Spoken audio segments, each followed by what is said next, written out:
People used to give me the nickname Smiles because every time I'm skating, I'm smiling. You can have the worst day at work, worst day at school, fight with your mum, but you can come down and skate, and it's kind of like, because it's such a physical sport, you don't have time to think about anything else, so you can really escape from all the other problems or any other thing that doesn't make you feel happy. I know it brings much joy.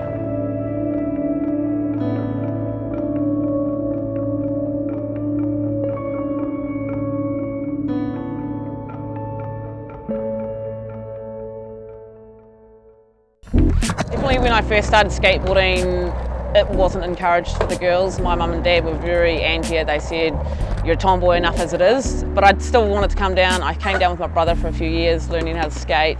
But then my brother didn't want me to hang around with him down at skate park, who wants their little sister with them. So then I kind of stopped skating, but got back into it later on. And ever since then, I've noticed that the numbers of girls skateboarding is getting bigger. When I first came down to the park, there was only a couple of girls, if you're lucky. Now there's a girl down at the park every time I come down.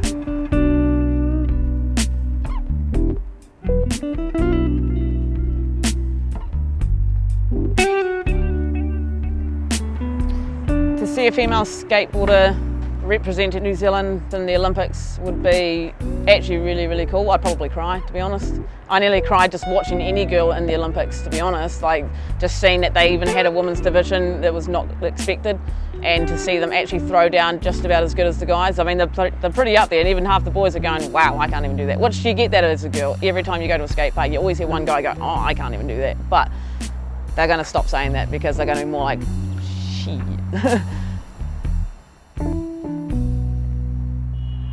I'm actually very thankful I've got cheap skates on board. Lakai hooked me up with shoes, and a massive sponsor for me is Year.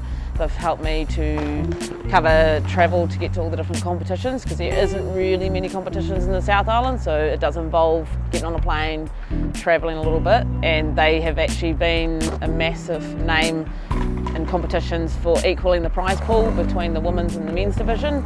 There's recognition, there's photographers actually taking pictures of them instead of turning away as soon as they start skating and filming them, so it's really cool.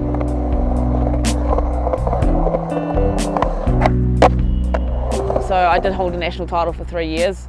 Pretty amazing. I probably didn't really realise how big of a deal it was until all my friends came running up and tackled me to the ground and congratulated me, and someone from the news were wanting interviews. Whenever I do competitions, I set a run in my head that I want to get.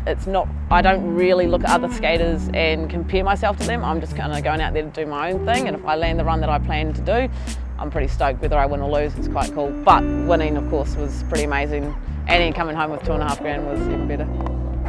With a lot of skaters, you generally have a bag of tricks. You have about 5 tricks that you always do on every ramp you go to, every different park. You've got that same trick that you can do everywhere. My one's the can opener, or AKA spaghetti western. It's just one of those tricks that you look at, you're like, what was that? That's what I like about it.